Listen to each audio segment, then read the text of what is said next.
Mr. Wright, if I could add one thing, the system that Allegheny had in place before I got here about the carryover funding going into the capital has been adequate so that we have not had to ask the county for additional funding for a number of years. And again, we probably both have an inventory of what needs to be done based on the 3-year schedule. We look 5 years over the capital improvement plan. So if that process would continue, I think it would be fair to assume that we would be able to cover much of that with the carryover funding with a plan for a number of years. Right. And we're currently working on a 5-year plan for our building. We just met with the principals back in the fall, but we've never had a surplus fund. We've never, before I got into my current role, there's never been a surplus fund for capital improvements. We've had the city to back us when we needed projects done. We appreciate that, but we've never had a capital fund in the last 5 to 10 years. Yeah. So possibly we could have a subcommittee of this committee that would kind of look at the capital improvement end of things and needs, and you'd have to know what each system needs. Because your roof's going to be a big cost. Right. Heating and HVAC. Right. And what's the lifespan for them? It kind of have a projection. right, and that's one of the things. Mr. Tucker brought up that idea that we could approach Richmond about it. And when we were in Richmond, they said one of the things that they really liked is the fact that we weren't going to need a brand new high school, that we weren't coming to them asking them for $100 million to build something like that. Well, give us that 5 years, that we need to look at everything, what's going to happen in that 5 years, and put that cost. If they give us 5 years. And buses, you're going to have some things. Transportation. So it won't be as easy as it looks, is it? You got a lot of numbers. It could be worse, though. We don't have to do any new construction. That's a good thing. Absolutely. But there's nothing coming up or down the road that requires a huge expenditure bond type deal, right? I mean, it's all preventive maintenance and upkeep, as far as I know. Yeah, just renovation.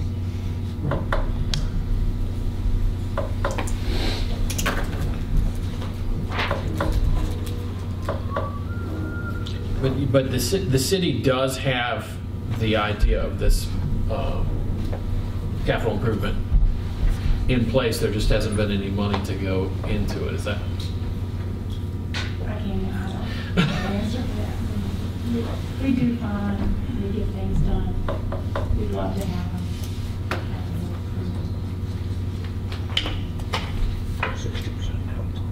Yeah. No, we know it.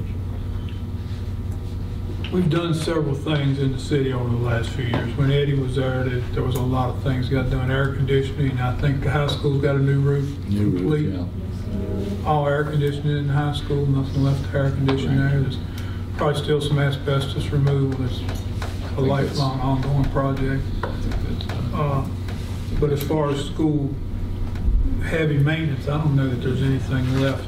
We know with our new building, we've been told by the architects that we have 81 heat pumps in that building, and it's about 11 years old, 10 years old now, and they're starting to need repair and replacement. So we've got to develop a plan to get those 81 heat pumps and keep them maintained. And we have a wonderful maintenance staff that does a good job with those heat pumps at the new building. And we've got old boilers at Covington High School that we're looking at and constantly trying to, improve and make sure they work. And our school board office has an old boiler that we worry about, but our maintenance people are able to keep it operating as well. We want Heat pumps in the new school. went to school, Williamsburg. One of the seminar things we went to was a zero-cost school, and they used like the geothermal we have at Allegheny. They used a lot of solar panels, and one of the gentlemen said, we can come in with zero upfront money. If you're going to do a major change in it, okay? He said that's a time to do this either solar or geothermal, because you're going to have to buy all these boilers, all these heat pumps anyway. So use that money to go green with it, and it will lower your cost substantially. Crystal, are school systems eligible for brownfield? Yes. I'm not sure, but what he's referencing is performance contracting, and that is a slippery slope. When you get down that road with doing a building envelope and all of the upgrades that are required, and you do take on that debt. And the premise is that over time, the project pays for itself with energy savings, but it's not inherently free. Yeah, they told us to make sure that we didn't ask for a projected savings, that it would be guaranteed savings. Yeah. And because if they do projection, then it's a hit and miss, but they said if you do guaranteed, then if it didn't meet that, then they have to suck up the difference. And with the brownfield, it's usually when a site gets repurposed. So you couldn't have a current school that has asbestos to be removed? That's the question I was. Yeah, I think that consists of Okay. brownfield sites.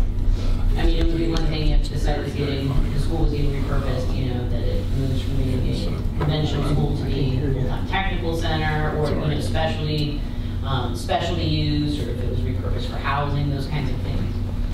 Some of the examples they gave us down there was schools, new schools. The new school was the easiest one because you know you could make it tighter and more efficient. But they were talking about they did some refittings, and a lot of those was in Northern Virginia, maybe McLean or somewhere that they did some of those schools, and that lady from the school system was there talking about how much money they've saved, how much more efficient they work. I spoke with a gentleman at the same conference that was with a solar company that they were doing a bunch of Rockbridge schools, and they would guarantee a lower kilowatt per hour rate for you to go solar because as a private company, they were eligible for a 30% tax break, so they could put them all over your school and sell you the power for a little bit cheaper than you would, and their real savings, and there was no upfront cost. It was because they get the 30% tax. And if you do a new roof and add the solar to it, you're eligible for 30% of the cost back or something. You know, Right. Plus the other 30%. Right. But he was, but the way he described it to me, a lot of them are sandbagged on the roof, so you can remove them to fix the roof. You know, it's not a permanent thing that's permanently attached to the roof. Yeah, that was my question to him. Was what if I got to work on my roof? Right. Then I got to take all of those, and then that would be an expense. Plus, those things always leak. If you make a permit on your flat roof, that's where they will leak. There's a lot of things like that we can look at. Absolutely. Do we want to move forward then with a full-blown facilities assessment? Is that kind of sounds like we've danced all around that. It wouldn't We hurt. just haven't said. Well, I think it has to be done. Right. Well, the last one that was done was in 2009. To have one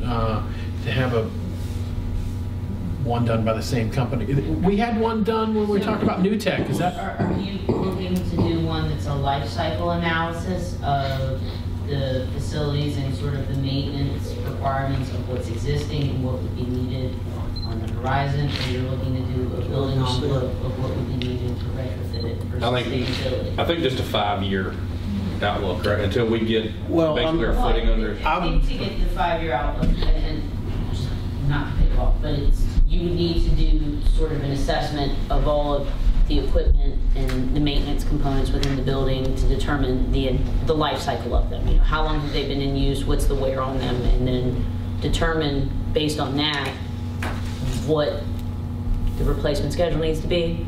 Because I'm sure there's lots of parts, for instance, the old boilers, that you've probably paid for it more than once over because you've continually, put parts into it. So you would probably want to look at just doing a full-on assessment, and from that you'd be able to program out probably 5 years. 5 to 6. What we need over in the immediate future. And I'd say your facilities people are already doing a lot of that. You would have. Did we not do some sort of facility study, or was that just a space study when we took New Tech? Okay. Yeah. So does everyone seem to be on board? Should we?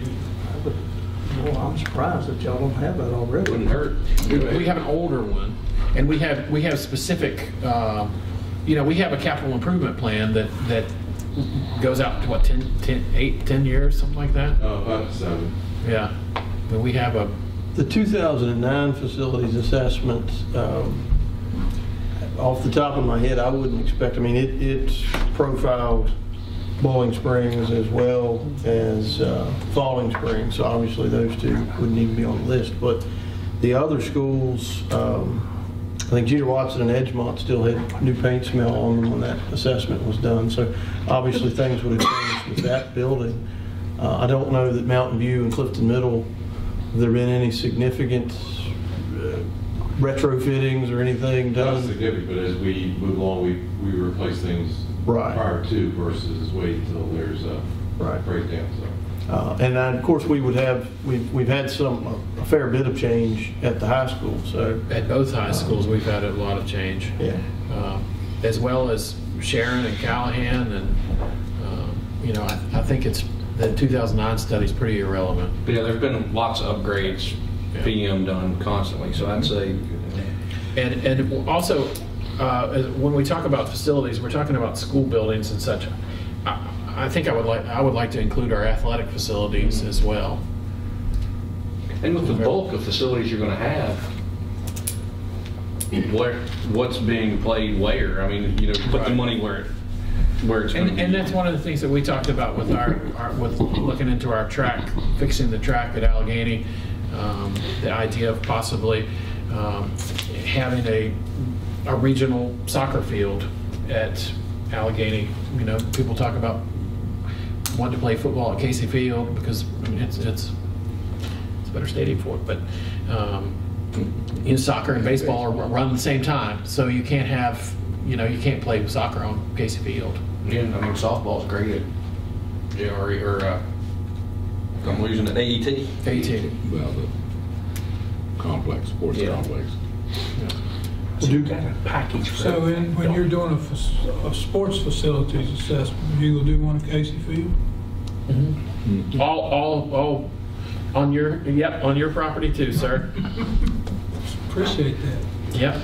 That throws in Parks and Rec for maintenance. Yeah, right.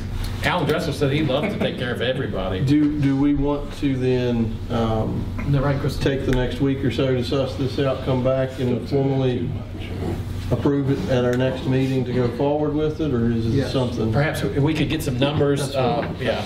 I think you do. And we already have a few legs of this done that we could probably save a little money on, right?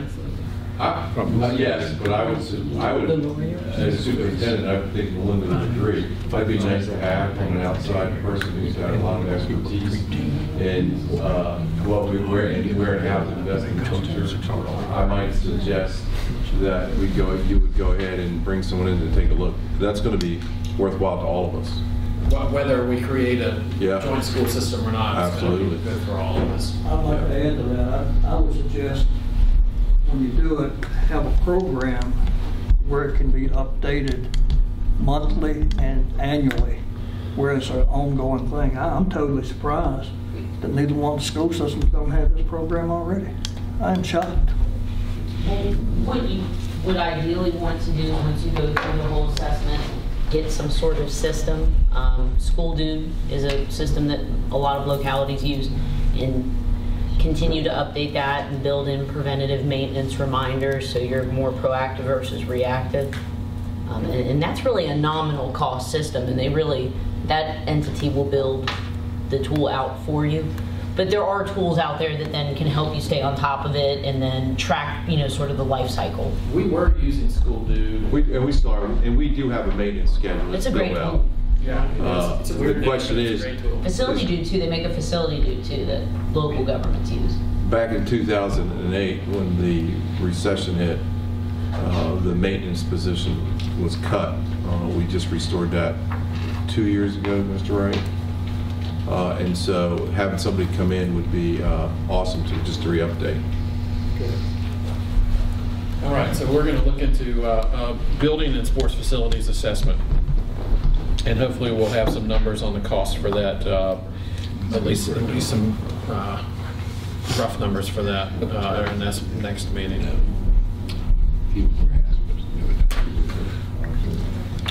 I think that's about all we have on our agenda. If anybody has something else to bring up. Anybody? Going once, going twice? Good, sold. All Gotta right. say that magic A word. I move we adjourn. Second. All right. Meeting adjourned. Thank you all very much. Who's in favor?